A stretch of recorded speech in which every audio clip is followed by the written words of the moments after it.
Las regiones bálticas y escandinavas se han convertido en un enfoque principal de los objetivos de Rusia. 3 aviones militares rusos entraron en el espacio aéreo de la OTAN sin permiso. En las últimas semanas, Vladimir Putin creía que estaba poniendo a prueba la paciencia y la determinación de la OTAN una vez más. Aviones de guerra rusos volaron a solo unos metros por encima de una fragata alemana, navegando en aguas internacionales, literalmente jugando con fuego. Luego, 3 cazas MiG-31 invadieron el espacio aéreo estonio con una audacia sin precedentes durante 12 minutos completos, demostrando su desprecio por la soberanía de un pequeño país de la OTAN. Los estrategas en el Kremlin creían que Occidente estaba dividido, cansado e indeciso, y que estos actos imprudentes quedarían sin respuesta, con unas pocas notas de protesta débiles, pero estaban terriblemente equivocados. Apenas unas horas después de estas provocaciones, cuando sonaron las sirenas en el centro de comando del Distrito Militar Occidental de Rusia en San Petersburgo, ya era demasiado tarde para todo. En las pantallas de los radares de defensa aérea, cientos de señales fantasma comenzaron a aparecer, a un nivel de intensidad nunca visto antes, a un nivel de anomalía. Estas señales no pertenecían a aviones civiles ni a ninguna actividad militar conocida. Un aumento militar no planificado, inesperado e identificado se estaba reuniendo, precisamente en el centro nervioso más sensible de Rusia, entre Kaliningrado y San Petersburgo. La sangre se les heló a los generales en el centro de mando.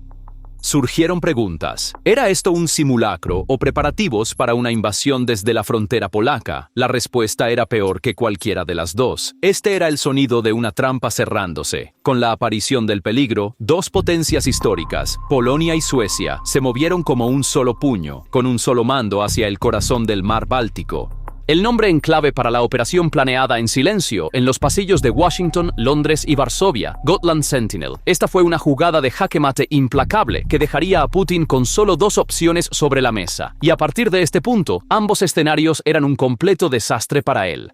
Entonces, ¿qué ceguera estratégica por parte del Kremlin empujó a Suecia, conocida por su neutralidad centenaria, y a la Polonia de mano dura a esta alianza mortal? Para entender esta nueva y mortal alianza, uno debe descifrar cómo 2 doctrinas militares opuestas se unieron para crear una máquina de matar impecable que anuló todas las simulaciones del Estado Mayor ruso.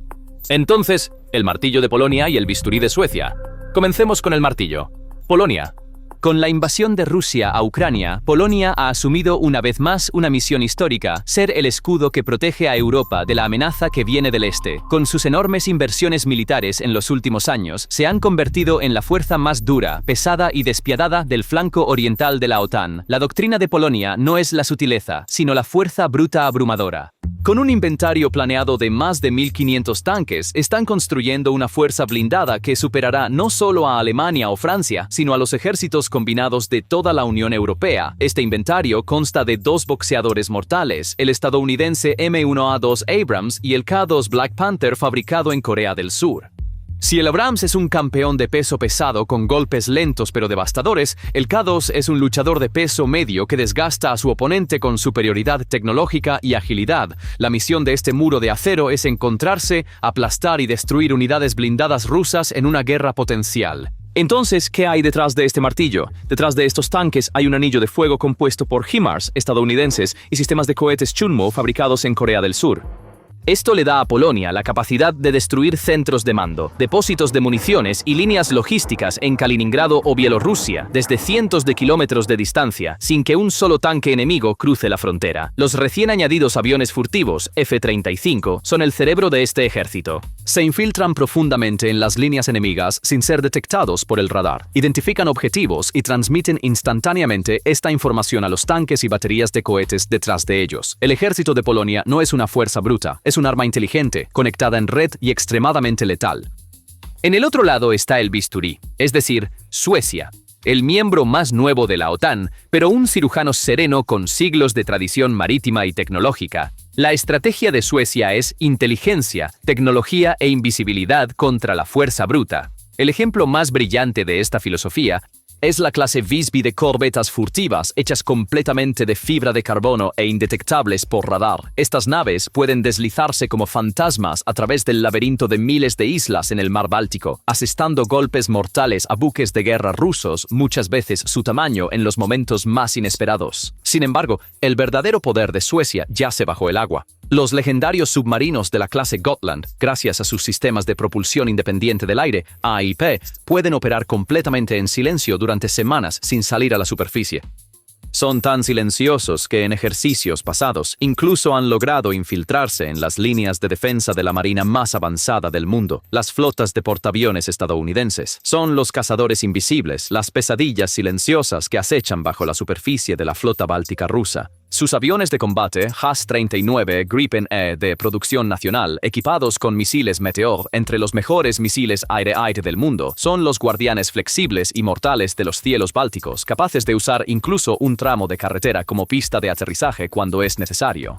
Entonces, cuando la artillería pesada de Polonia y el bisturí quirúrgico de Suecia se unen, ¿qué tipo de escenario de pesadilla crea en el campo? El ejercicio Gotland Sentinel demostró dolorosamente que la combinación de estas dos fuerzas ahora equivale a 10. Esto fue un ensayo de fuego real de una operación de estrangulamiento diseñada para asfixiar todo el espacio operativo de Rusia en el Báltico.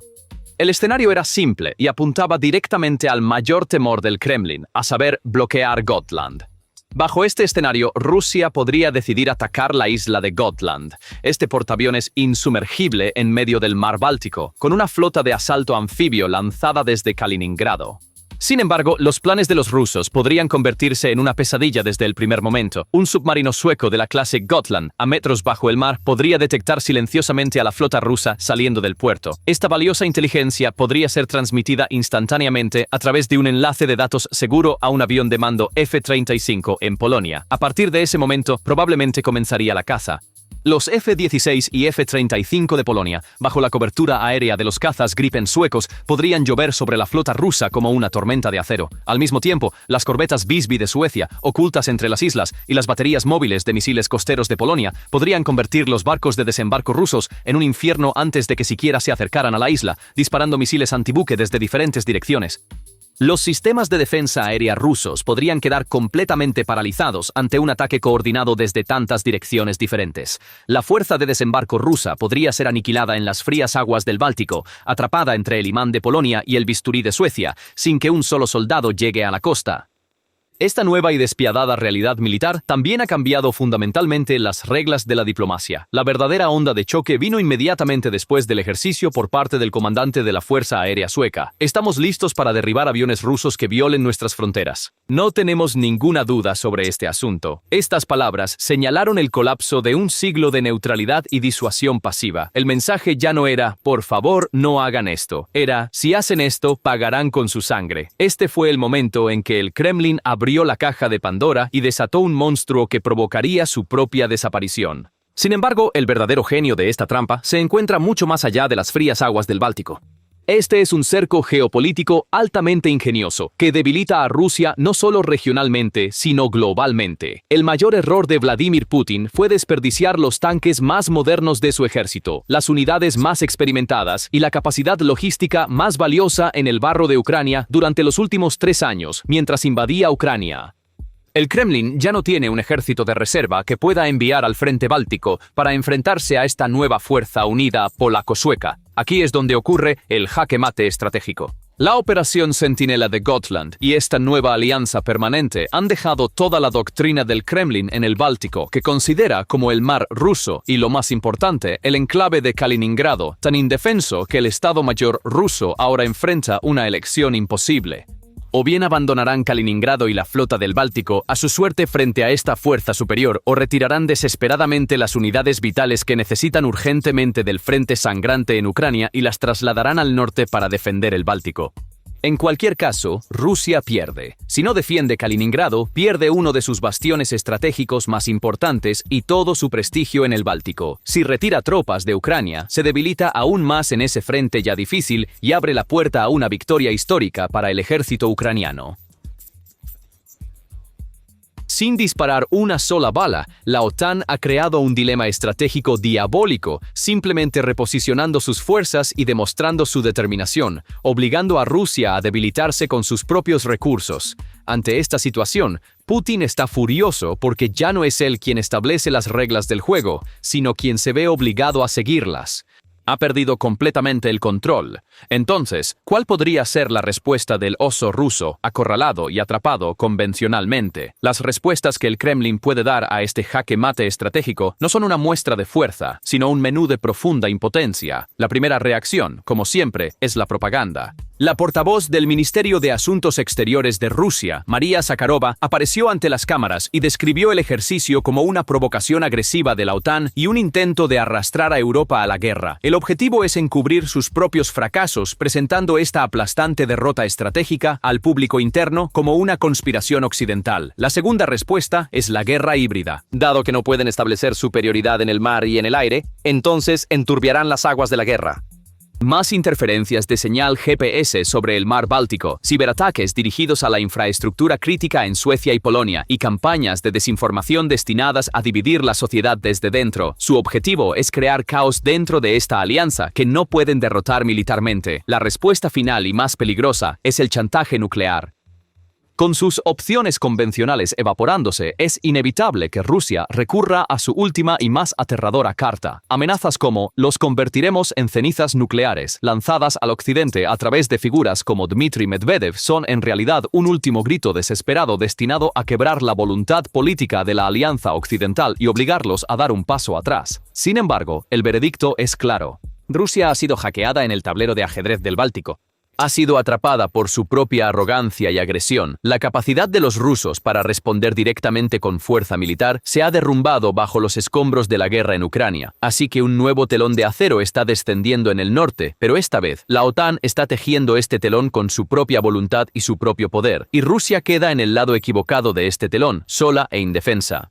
Sin embargo, la pesadilla del Kremlin no se limita a las aguas heladas del Báltico y el puño de hierro de la alianza Polonia-Suecia, mientras el tablero de ajedrez de Putin se derrumbaba en el norte, en el flanco sur del imperio, en las cálidas aguas del Mar Negro, ya se estaba desarrollando una derrota mucho más sangrienta, mucho más humillante y completamente diferente. En el norte, el poder de la OTAN creó una situación de jaque mate incluso antes de que comenzara la guerra, mientras que en el sur, las armas asimétricas e ingeniosas de Ucrania, que ni siquiera tenían una marina en papel, ya habían enviado los restos de la flota del Mar Negro de Rusia al fondo del mar. Cuando estos dos frentes convergieron, el panorama resultante fue un completo desastre estratégico para la Rusia de Putin.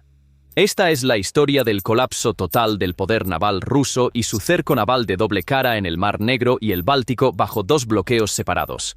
La historia rara vez ha presenciado a un país sin armada derrotar a una superpotencia con una de las flotas más grandes del mundo en el mar. Al lograr esta increíble hazaña, Ucrania ha reescrito las doctrinas de la guerra naval del siglo XXI. La flota del Mar Negro de Rusia, con su histórica base en Sebastopol, era un símbolo de siglos de poder imperial y temor, pero esta arrogante flota fue repentinamente reducida a un tigre de papel por dos armas ucranianas simples pero revolucionarias, a saber, drones navales kamikaze y misiles antibuque de producción nacional. El primer acto de esta nueva guerra comenzó con la aparición de vehículos navales no tripulados, cargados de explosivos, rápidos, de bajo perfil y casi indetectables por radar, como Magura y Sea Baby. Estos Sea Babies se deslizaban como fantasmas a través de las olas del Mar Negro en la oscuridad de la noche, lanzando ataques suicidas en los puntos más vulnerables de los buques de guerra rusos, miles de veces más grandes, es decir, por debajo de la línea de flotación. Mientras los sistemas de defensa aérea de una fragata rusa, que cuestan millones de dólares, buscaban F-16 en el cielo, estos pequeños asesinos, que cuestan solo decenas de miles de dólares, perforaron la armadura del barco en su punto más débil, infligiendo un daño irreparable. Esta guerra asimétrica dejó a la armada rusa completamente indefensa. Los barcos ya no podían patrullar el mar abierto ni bloquear la costa ucraniana. El único lugar donde los barcos rusos estaban seguros era en los puertos protegidos de Sebastopol, pero esta era precisamente la segunda fase del plan de Ucrania. Los drones navales atraparon a la flota rusa en sus puertos, convirtiéndolos en objetivos inmóviles y pasivos. En este punto, entró en juego la segunda arma, misiles guiados de precisión de largo alcance, como Neptuno y Storm Shadow Scalp, suministrados desde Occidente. Ahora, la caza tendría lugar no en el mar, sino en casa, en sus propias camas. El proceso que comenzó con el hundimiento del buque insignia Moskva se convirtió en una caza sistemática. Buques de desembarco, corbetas de misiles, submarinos e incluso centros de mando anclados en el puerto fueron destruidos uno por misiles disparados desde cientos de kilómetros de distancia por Ucrania. El resultado de esta estrategia es una derrota completa para Rusia. La otrora orgullosa flota del Mar Negro ya no es una flota. Los barcos más valiosos que le quedaban a Rusia se vieron obligados a abandonar su base histórica en Sebastopol y huir al puerto mucho más distante y menos protegido de Novorossiysk. Ahora ha perdido completamente su capacidad de proyectar poder en el Mar Negro, de representar una amenaza de desembarco anfibio para Ucrania o de desempeñar un papel global abriéndose al Mediterráneo. La flota rusa ahora no es más que una fuerza de defensa costera herida y humillada, tratando de proteger sus puertos. Esta situación, ahora agravada por el poder formado por Polonia y Suecia en el Mar Báltico, significa que ni la Marina de Rusia ni sus otras fuerzas militares pueden formar una alianza significativa. La presión, comenzando desde Gotland, está apretando a Rusia hasta el Mar Negro. En el próximo periodo, Putin puede que ni siquiera tenga un solo barco que pueda salir al mar. Gracias por ver.